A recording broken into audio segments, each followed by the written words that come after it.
Previous lecture में हमने देखा था preparation methods and physical properties of alkyne, and in this lecture we will discuss about the chemical properties of alkene.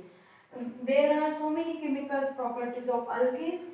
In this, the first chemical properties of alkene is addition of dihydrogen gas. Dihydrogen gas. We are familiar with this reaction, and we seen this reaction in the last topic, that is alkane. So what happened in this reaction? The alkene, okay, so alkene, it is alkene. Now the dihydrogen gas is added along this double bond. Dihydrogen gas is added along the double bond, okay, in the presence of finely divided catalysts like platinum, palladium or nickel. Okay, so how H goes to this carbon and this H goes to this carbon. So in this way we get alkane.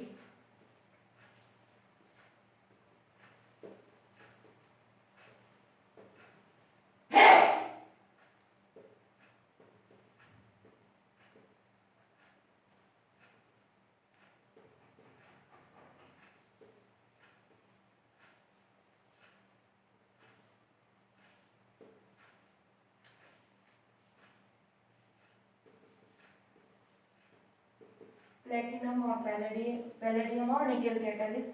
So you know that platinum and palladium catalyst is used at a room temperature, but nickel is used at higher pressure and higher temperature. Sorry, along the double bond only. So we get CH3, CH, H, CH, H and H. So propane. So in this way from alkene we get alkene.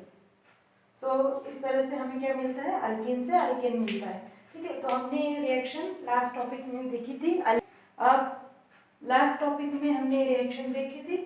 Now the second reaction is addition of halogen. Addition of halogen.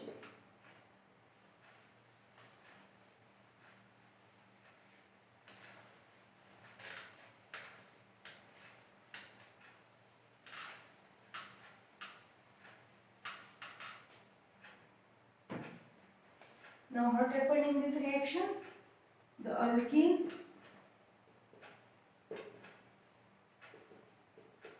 is now the halogen like Br2, Cl2 are added along the carbon-carbon double bond. Okay, so Br2 I write in this way, Br.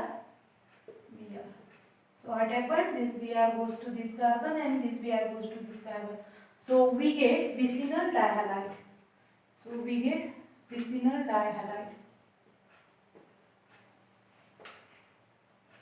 Okay, and this reaction takes place in the presence of catalyst, in the presence of CCl4, that is carbon tetrachloride. Okay, what is the name of this compound? 1,2, that is 1,2. कितने bromine है? Die bromo ethane, dibromo ethane. और यहाँ पे क्या था हमारा? Ethene. तो ethene से हमें क्या मिला? यहाँ पे 1,2 डाइब्रोमो इथेन. इथेन से क्या मिला? 1,2 डाइब्रोमो इथेन. तो विसिनल डाइहालाइड मिलते हैं हमें. क्या मिलते हैं? Vicinal dihalide from alkene. We get vicinal dihalide by the addition of halogen. Okay, ठीक है. तो this reaction is a test for unsaturation. तो कंपाउंड अनसैचुरेटेड है या नहीं ये जानने के लिए हम इस रिएक्शन को यूज करते हैं. Br2 को यूज करते हैं इन the presence of CCl4.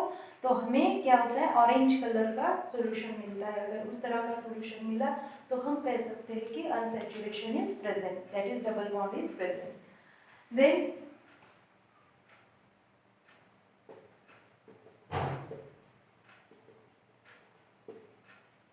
Cl2, what we get? CH3, CH, one Cl goes to this carbon and one Cl goes to this carbon. So in this way we get Cl, CH2, Cl. Okay, now the name of this compound is 1, 2, 3. 1, 2 dichloro. 1, 2 di.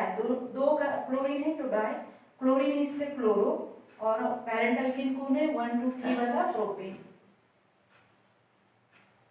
ठीक है, 1, 2 dichloro propane. जो I2 है यानी iodine वाले जो compound होते हैं वो नॉर्मल कंडीशन पे फॉर्म नहीं होते. Then the third reaction is the addition of hydrogen halide.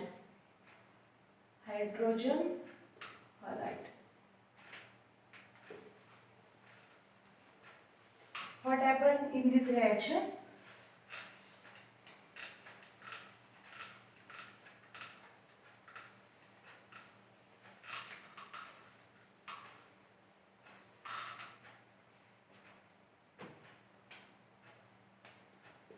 Alkene, okay,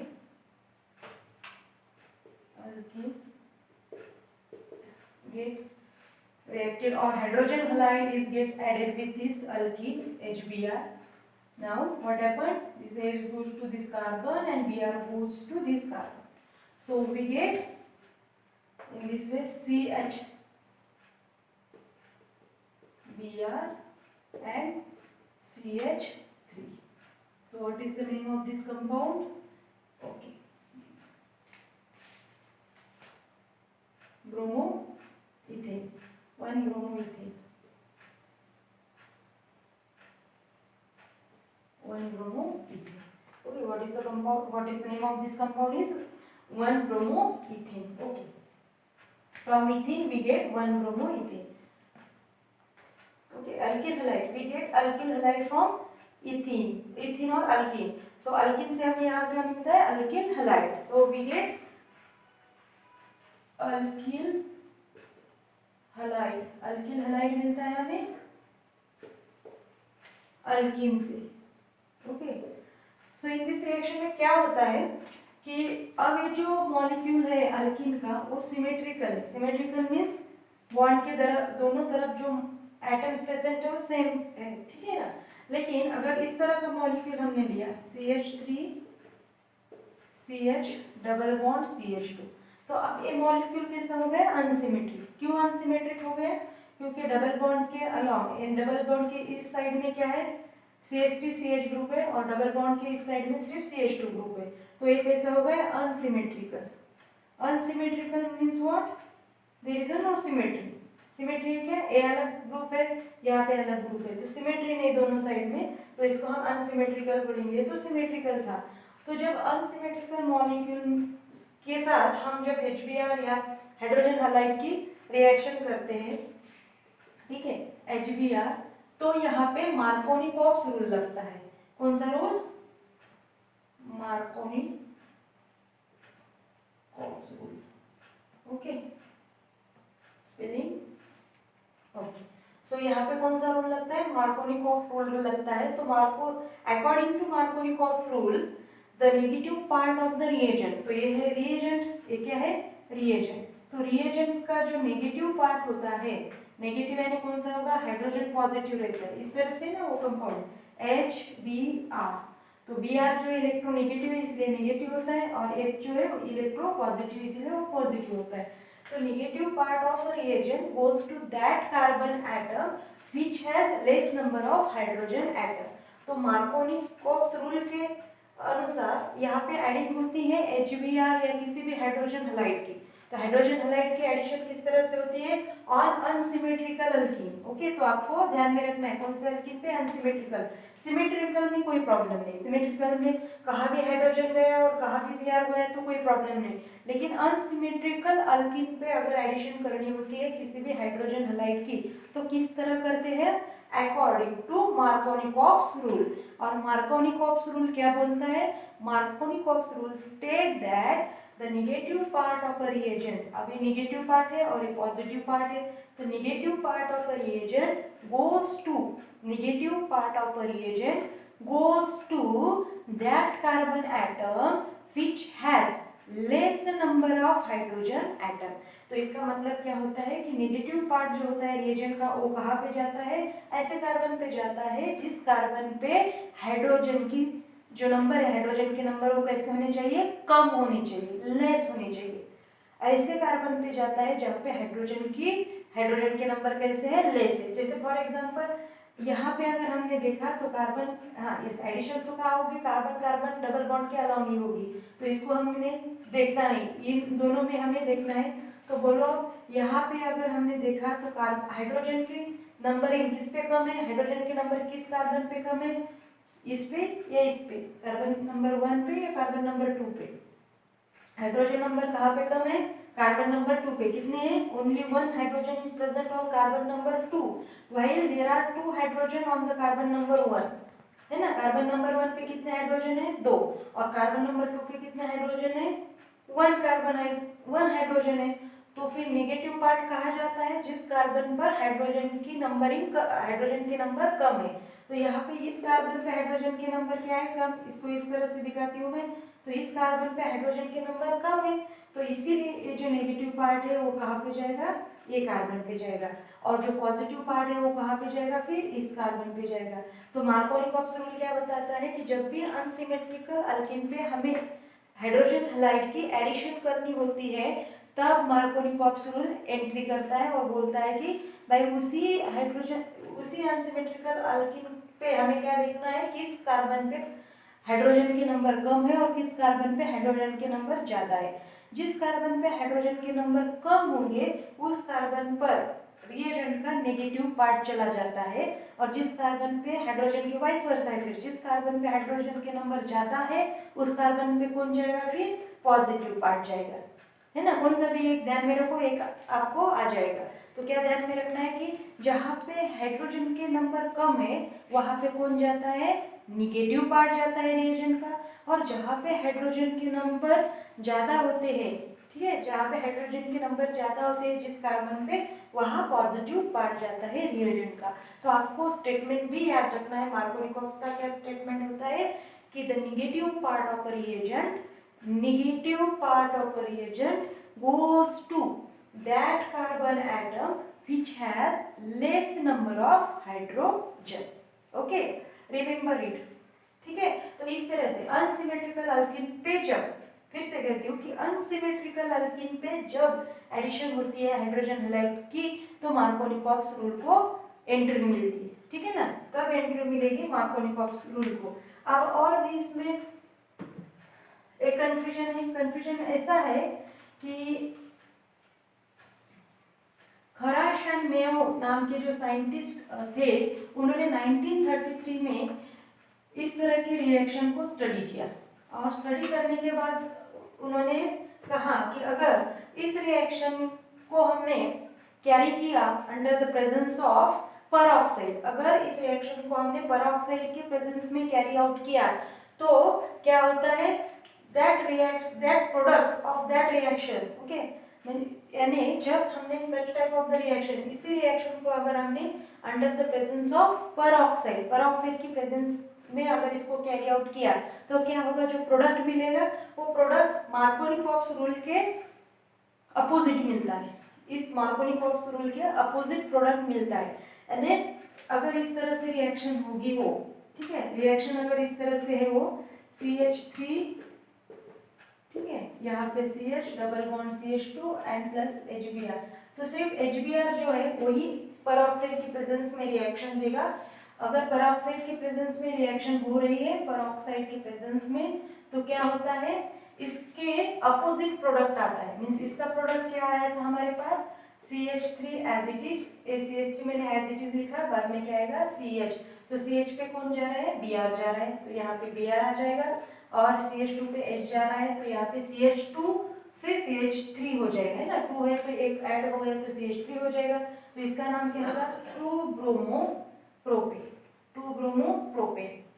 But now this scientist studied the same reaction under the presence of peroxide and they got the opposite product. Okay. What type of product they got? CH3, CH2 and CH2Br। तो देखो हमें तो ये चाहिए था major product, लेकिन हमें product कौन सा मिला मेजर प्रोडक्ट? 1 ब्रोमोप्रोपेन। 1 ब्रोमोप्रोपेन। क्या चाहिए था हमें? 2 ब्रोमोप्रोपेन। हमें क्या मिला? 1 ब्रोमोप्रोपेन। ठीक है ना। तो उन्होंने स्टडी किया और स्टडी करने के बाद उन्होंने ऑब्जर्व किया कि 2 ब्रोमोप्रोपेन की जगह पर उन्हें क्या मिल रहा है? 1 bromopropane in the presence of peroxide. तो उन्होंने मैकेनिज्म को एक्सप्लेन किया, but before going towards this mechanism we study this mechanism first.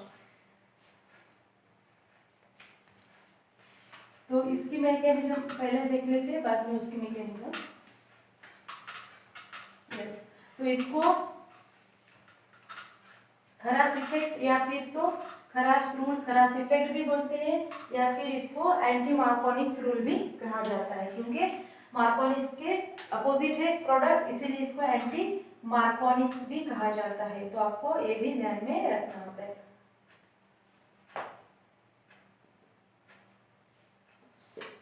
ठीक है ना, एंटी, और वो मार्कोनिक ऑप्स के अपोजिट प्रोडक्ट आता है, इसलिए इसको एंटी मार्कोनिक्स रूल भी कहा जाता है। तो पहला वाला जो प्रोडक्ट आया था उसकी मैकेनिज्म किस तरह से होगी? पहले वाले प्रोडक्ट की, इसकी नहीं, पहले वाले प्रोडक्ट की। तो हम इसको पेरोक्साइड को हटा देते हैं यहाँ से। अगर पेरोक्साइड को हटा दिया हमने यहाँ से, तो हमें क्या मिलेगा?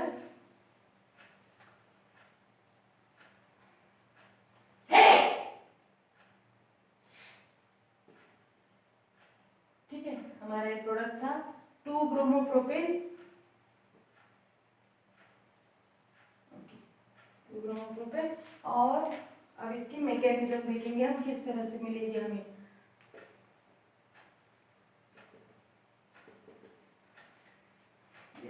क्या है हमारे पास?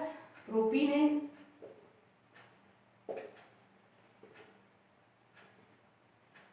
Plus H positive. H positive क्या होता है? HBr ब्रेक होता है, और जो H पॉजिटिव है मिलान को A पॉजिटिव क्या करता है? यहाँ पे अटैक करता है। तो कार्बन नंबर 2 पे वो अटैक करेगा। कहाँ पे अटैक करेगा वो? कार्बन नंबर 2 पे। अगर उसने कार्बन नंबर 2 पे अटैक किया तो हमें क्या मिलेगा यहाँ पे? CH3, CH, यहाँ पे तो CH3 हो गया, बॉन्ड तो ब्रेक हो गया, लेकिन इसके पास कोई नहीं आया है, तो इस पे क्या होता है? पॉजिटिव चार्ज डेवलप होता है। क्या होता है? यहाँ का जो बॉन्ड था, इस यहाँ पे हमने बॉन्ड नहीं दिखाया, तो यहाँ का जो बॉन्ड था वो क्या होता है? यहाँ पे शिफ्ट होता है बॉन्ड यहाँ का। क्योंकि इसको हाइड्रोजन के साथ क्या करना है? बॉन्डिंग करना है, तो ये बॉन्ड यहाँ पे शिफ्ट होता है। तो इसके पास, ये कार्बन के पास क्या है? वैलेंसी सेटिस्फाई नहीं ना, ये जो कार्बन है इसकी वैलेंसी सेटिस्फाई नहीं है, इसीलिए ये कार्बन पे क्या आ जाता है? पॉजिटिव, क्योंकि इसके पास इलेक्ट्रॉन की डेफिशिएंसी है। इस कार्बन के पास इलेक्ट्रॉन की डेफिशिएंसी है, इसीलिए उसके पास क्या आ जाता है? पॉजिटिव चार्ज आता है। ठीक है, अब ये पॉजिटिव चार्ज आने के, अगर कार्बन पे पॉजिटिव चार्ज प्रेजेंट होता है तो उसको बोलते हैं कार्बोकैटायन। क्या बोलते हैं? कार्बोकैटायन। जब भी positive charge is present on the carbon atom, then such type of the carbon species is known as carbocation. जब भी पॉजिटिव चार्ज कार्बन पे आता है तो उस स्पीसीज को हम क्या कहते हैं? कार्बोकैटायन कहते हैं। तो ये कार्बोकैटायन हो गए, लेकिन कौन सा कार्बोकैटायन है? कौन से कार्बन पे प्रेजेंट है वो? सेकेंडरी कार्बन पे है ना। हमने पढ़ा था ना, प्राइमरी, सेकेंडरी, टर्शियरी कार्बन किसको कहते हैं? तो सेकेंडरी, जो कार्बन अनदर 2 कार्बन से बॉन्डेड है तो उसको हम सेकेंडरी कहते हैं ना। The carbon which is bonded with another 2 carbon, एक कार्बन अगर 2 कार्बन से बॉन्डेड होता है तो उस कार्बन को हम क्या कहते हैं? सेकेंडरी कार्बन कहते हैं। तो ये दोनों, यहाँ एक और यहाँ एक, ऐसे 2 कार्बन से वो क्या है? अटैच है, इसलिए हम इसको सेकेंडरी कार्बन बोलेंगे। और सेकेंडरी कार्बन पे कैटायन, कैटायन है नहीं पॉजिटिव चार्ज, और सेकेंडरी कार्बन पे कैटायन है, इसलिए हम इसको क्या बोलेंगे? Secondary carbocation, secondary carbocation. तो यहाँ पे क्या फॉर्म हुआ? Secondary carbocation. अगर हाँ सेम रिएक्टेंट है और इस पे हाइड्रोजन यहाँ गया, CH पे गया, ठीक है, तो ये जो बॉन्ड है वो ब्रेक होके कहा जाएगा? शिफ्ट होगा, CH पे शिफ्ट होगा। ठीक है, तो हमें क्या होगा, ए बॉन्ड CH पे शिफ्ट होगा तो ये CH2 के पास इलेक्ट्रॉन डेफिशिएंसी हो जाएगी क्योंकि इसकी वैलेंसी सेटिस्फाई नहीं होगी। तो पॉजिटिव चार्ज अब इस कार्बन पे आएगा इस तरह से HCH CH2, ये तो CH2 हो गया, लेकिन ये CH2 वैसे के वैसा है और बेचारे के पास इलेक्ट्रॉन की कमतरता है, कमी है, तो यहाँ पे क्या आ जाएगा, पॉजिटिव चार्ज आ जाएगा।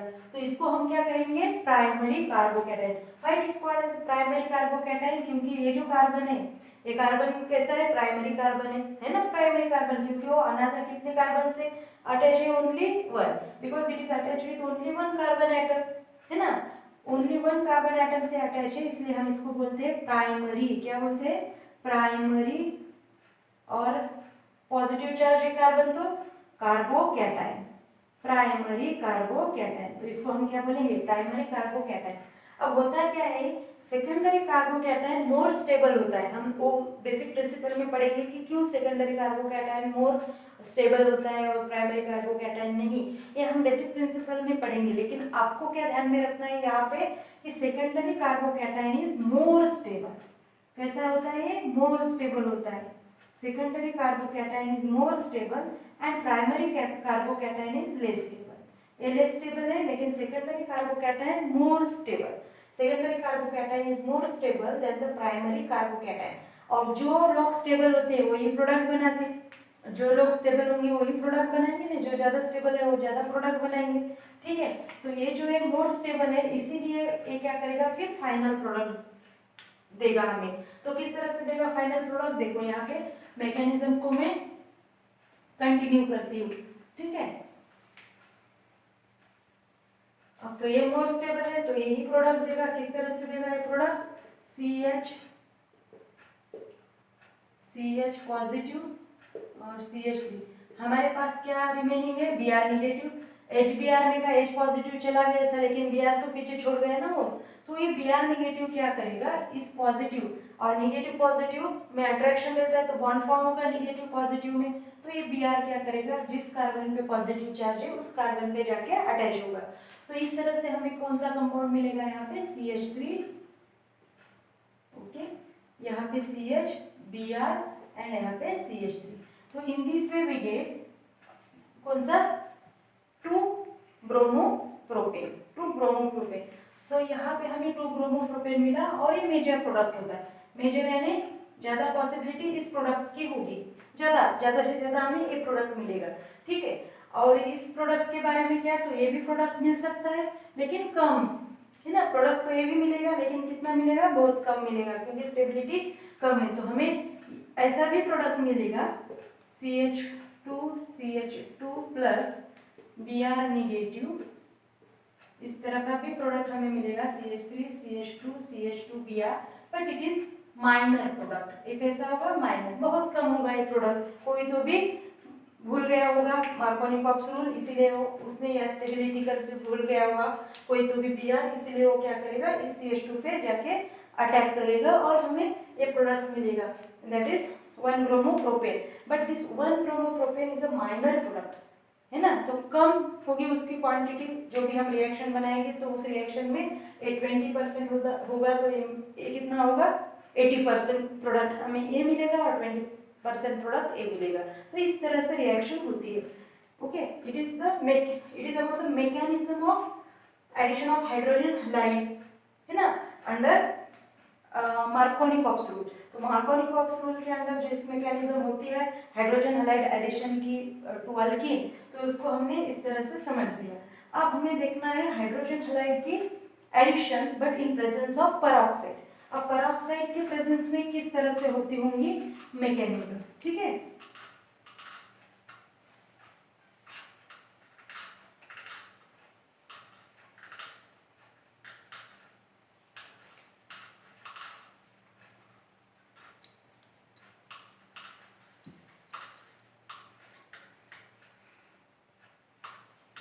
देखो, पेरोक्साइड के प्रेजेंस में एंटी मार्कोनिक्स रूल लगता है, यानी अपोजिट प्रोडक्ट मिलता है, हमने कहा।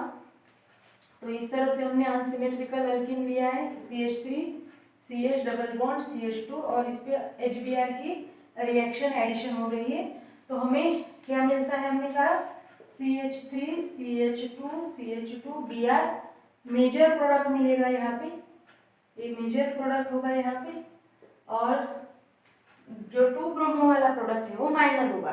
तो ये अपोजिट है, एकदम अपोजिट है किसके, मार्कोनी-कॉक्स रूल के। ओके, तो इसमें क्या होता होगा, तो पर ऑक्साइड की प्रेजेंस में है रिएक्शन, यस, यहाँ पे लिखना भी हमें पर ऑक्साइड, ठीक है। तो होता क्या है इस रिएक्शन में, इन प्रेजेंस ऑफ पर ऑक्साइड, तो हमने पर ऑक्साइड किस तरह से, पर ऑक्साइड देखो C6 बेंजोइल पर ऑक्साइड है, C6H5CO O CO C6H5, ठीक है। तो होता क्या है, इसकी होती है फिजन, होमोलिसिस, होमोलिटिक फिजन होता है इसका, होमोलिसिस या होमोलिटिक फिजन बोलेंगे हम। तो होमोलिटिक फिजन में क्या होता है, इस तरह से मॉलिक्यूल ब्रेक होता है, ठीक है। तो ये जो बॉन्ड हुए है प्रेजेंट ऑक्सीजन और ऑक्सीजन के बीच में, तो इसके इलेक्ट्रॉन क्या हो जाते हैं, इस तरह से डिस्ट्रीब्यूट होते हैं। होमोलिटिक है तो ये जो है सिमेट्रिकल डिस्ट्रीब्यूशन होता है इलेक्ट्रॉन का, इलेक्ट्रॉन का क्या होता है, सिमेट्रिकल डिस्ट्रीब्यूशन होता है। one electron goes to this fragment and one electron goes to this fragment. So in this way we get C6H5 COO और plus C6H5 COO, ठीक है, दो फ्री रेडिकल। अब यहाँ पे अगर अनपेड इलेक्ट्रॉन प्रेजेंट होता है किसी भी स्पेसिस पर, तो उसको हम कहते हैं फ्री रेडिकल। क्या कहेंगे उसको, फ्री रेडिकल, ठीक है। ये हो गया फ्री रेडिकल। अब ये फ्री रेडिकल क्या करेगा, ये फ्री रेडिकल में फिर से फिजन होगा, और फिजन इस तरह से होगा, है ना, फिजन है ना, CO2 निकल जाएगा इस रेडिकल, इस प्रोसेस में CO2 निकल जाएगा, और जो हमें मिलेगा वो इस तरह से होगा C6H5, ठीक है। तो क्योंकि ऑक्सीजन क्या करेगा, ऑक्सीजन एक इलेक्ट्रॉन एब्सॉर्ब कर लेगा, यहाँ से एक इलेक्ट्रॉन हो, एक बॉन्ड में से एक इलेक्ट्रॉन हो एब्सॉर्ब कर लेगा, और CO2, ठीक है ना, बनेगा यहाँ पे। और यहाँ पे भी C6H5 free radical, yes, free radical plus CO2, यहाँ पे बॉन्ड ब्रेक होगा, और यहाँ जो एक इलेक्ट्रॉन है वो ऑक्सीजन पे चला जाएगा, और एक जो इलेक्ट्रॉन बचा हुआ है वो कहाँ पे जाएगा, C6H5 पर जाएगा। तो इस तरह से यहाँ भी बेंजीन फ्री रेडिकल मिलेंगे यहाँ पे हमें, ठीक है। CO2 चला जाएगा और बेंजीन फ्री रेडिकल मिलेंगे। अब ये जो बेंजीन फ्री रेडिकल होते हैं वो क्या करते हैं, HBr पर अटैक करते हैं, HBr हाइड्रोजन ब्रोमाइड, क्योंकि ये परऑक्साइड वाली रिएक्शन सिर्फ HBr देंगी। परऑक्साइड वाली जो रिएक्शन है ना वो किस में ऑब्जर्व होती है, उनमें हाइड्रोजन ब्रोमाइड में। तो HBr में रिएक्शन होगी तो कैसे होगी, तो ये क्या करेगा, C6H5, इसके पास इलेक्ट्रॉन की कमी है, डेफिशिएंसी है, तो ये क्या करेगा, हाइड्रोजन और ब्रोमीन के बीच में जो बॉन्ड प्रेजेंट है ना उसको क्या करेगा, तोड़ देगा, और हाइड्रोजन को अपने साइड ले लेगा। तो हाइड्रोजन क्या करेगा, ब्रेकिंग के बाद यहाँ पे आएगा, C6H5 के पास आएगा, एक इलेक्ट्रॉन लेके, क्या करके आएगा वो, एक इलेक्ट्रॉन लेके आएगा। तो यहाँ पे हमें किस तरह का कंपाउंड मिलेगा, C6H6 प्लस, और Br फ्री रेडिकल, और Br फ्री रेडिकल, उसके पास कितना इलेक्ट्रॉन गया, सिंगल इलेक्ट्रॉन, और ये सिंगल इलेक्ट्रॉन लेके इसके पास आ गया, इसने बॉन्ड फॉर्म कर लिया, और वो जो Br है बेचारा वो कैसा हो गया, अनपेड इलेक्ट्रॉन के साथ फ्री रेडिकल हो गया, ठीक है ना, ब्रोमीन फ्री रेडिकल। अब ये क्या करेगा, ब्रोमीन Br फ्री रेडिकल, अब ये उस अल्कीन पे रिएक्शन या एडिशन करेगा, CH3 इसको इस तरह से लिखेंगे हम, हमारे पास अल्कीन था CH डबल बॉन्ड CH2। तो ये जो Br फ्री रेडिकल है, ये Br फ्री रेडिकल क्या करेगा, यहाँ पे, हाँ, इस दोनों तरफ से, एक तो इस कार्बन पे ऐड होगा, नहीं तो फिर इस कार्बन पे ऐड होगा। तो फर्स्ट इस कार्बन पे अगर वो ऐड हो रहा है तो क्या करेगा वो, यस, तो ये बॉन्ड ब्रेक हो जाएगा, और एक इलेक्ट्रॉन यहाँ जाएगा और एक इलेक्ट्रॉन यहाँ जाएगा, इसका एक इलेक्ट्रॉन इस कार्बन का और इस ब्रोमीन का एक इलेक्ट्रॉन मिलके फिर बॉन्ड फॉर्म कर लेगा। तो यहाँ पे CH3 एज इट इज है, हाँ, ये CH है, तो इसके पास एक इलेक्ट्रॉन चला गया बॉन्ड में का, ये जो एक इलेक्ट्रॉन था वो कहाँ गया, कार्बन पे गया, ओके, ठीक है, इस तरह से। और CH2 के पास एक इलेक्ट्रॉन था और Br के पास एक इलेक्ट्रॉन था, तो वो दोनों क्या कर लेंगे, बॉन्ड फॉर्म कर लेंगे। ठीक है, इस तरह से। तो हमें यहाँ पे क्या मिलेगा, सेकेंडरी।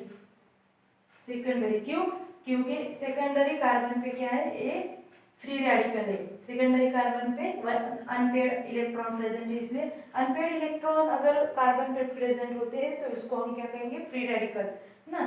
तो इसको हम क्या कहेंगे, अब यहाँ पे free radical, secondary free radical है। तो अब ये सेकेंडरी फ्री रेडिकल। और सेकंड स्टेप में क्या होता है, अगर CH3 CH double bond CH2 पे फिर से Br रेडिकल ने अटैक किया, लेकिन अगर Br इस कार्बन पे ऐड न होते हुए वो अगर इस कार्बन की तरफ गया तो क्या होगा, यहाँ पे कंपाउंड किस तरह से फॉर्म होगा, CH3 CH पे Br जा रहा है और यहाँ पे CH2 जो है वो किस तरह से फ्री रेडिकल बनाएगा, है ना। तो यहाँ पे फ्री रेडिकल बनेगा। फिर से उसको ऊपर लिखती हूँ मैं, ये स्टेप।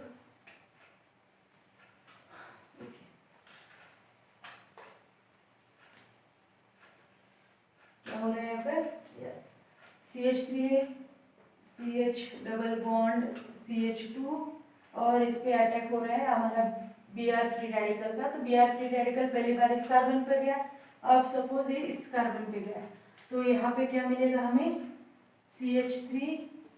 अब आपको पता है यहाँ पे Br लगाना है, सिंगल बॉन्ड हो जाएगा CH2, लेकिन यहाँ पे फ्री रेडिकल आ जाएगा। तो ये कौन सा हो गया, प्राइमरी फ्री रेडिकल। ठीक है ना, ये हो गया प्राइमरी फ्री रेडिकल। अब क्या करना है हमें, अब बताना है हमें कि प्राइमरी फ्री रेडिकल स्टेबल होता है या सेकेंडरी फ्री रेडिकल स्टेबल होता है, यस, कौन सा radical, secondary free radical more stable then the primary free radical. तो ये सेकेंडरी फ्री रेडिकल क्या होगा, मोर स्टेबल होगा। किससे मोर स्टेबल होगा भाई, ये मोर स्टेबल किससे, लेकिन इस प्राइमरी फ्री रेडिकल से इट इज लेस स्टेबल। तो अब जो स्टेबल है वो क्या करेंगे, प्रोडक्ट फॉर्म करेंगे। तो यहाँ पे कौन स्टेबल है, सेकेंडरी फ्री रेडिकल स्टेबल है। तो सेकेंडरी फ्री रेडिकल क्या करेगा, प्रोडक्ट फॉर्म करेगा। तो किस तरह से प्रोडक्ट फॉर्म करेगा, ये CH3 क्या मिला हमें, CH डॉट CH2 Br, इस पे Br है, प्लस क्या रिमेनिंग था हमारे पास, H, है ना, H रिमेनिंग था ना हमारे पास, ओके। यहाँ पे क्या होगा, हमें CH3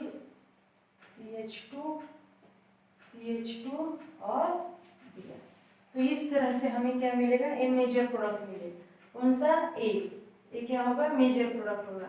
और अगर इससे हम प्रोडक्ट बनाते हैं तो क्या होगा, इससे अगर प्रोडक्ट बनाएंगे तो क्या होगा, ये प्रोडक्ट क्या होगा, माइनर। यहाँ पे हाइड्रोजन लगा देंगे तो ये क्या होगा, CH3 CH Br एंड यहाँ पे CH3। तो ये 2 ब्रोमो प्रोपेन वाला जो है वो प्रोडक्ट माइनर हो जाएगा और 1 ब्रोमो प्रोपेन वाला जो प्रोडक्ट है वो मेजर हो जाएगा। तो एक ऐसे अपोजिट है, क्योंकि वहां पे क्या देखा था हमने मार्कोनिकॉप्स रूल में, एक प्रोडक्ट मेजर था और ये माइनर था। अब एंटी मार्कोनिकॉप्स में क्या हो रहा है, खराश भी बोलते हैं इसको, क्योंकि खराश और मेयो ने ऑब्जर्व किया था, ये रिएक्शन को ऑब्जर्व उन दोनों ने किया था, इसलिए उसको इस रिएक्शन को खराश इफेक्ट भी बोलते हैं और एंटी मार्कोनिकॉप्स भी बोलते हैं। तो इसमें क्या हो रहा है कि मेजर प्रोडक्ट कौन सा आ रहा है, 1 bromopropane and 2 bromopropane is a minor product, whereas in that case means what, Markovnikov rule, what happened, major product is 2 bromopropane and minor product is 1 bromo। Markovnikov में 2 ब्रोमो वाला मेजर होता है, लेकिन यहाँ पे 1 ब्रोमो वाला मेजर है और 2 ब्रोमो वाला माइनर है। पेरोक्साइड के अंडर हमने अगर रिएक्शन की तो इसी तरह से क्या होता है, पेरोक्साइड अफेक्ट करता है रिएक्शन को। ठीक है, पेरोक्साइड क्या करेगा, रिएक्शन कंडीशन को अफेक्ट करेगा और इस तरह के रिएक्शन को क्या कहते हैं, एंटी मार्कोनिकॉप्स रिएक्शन।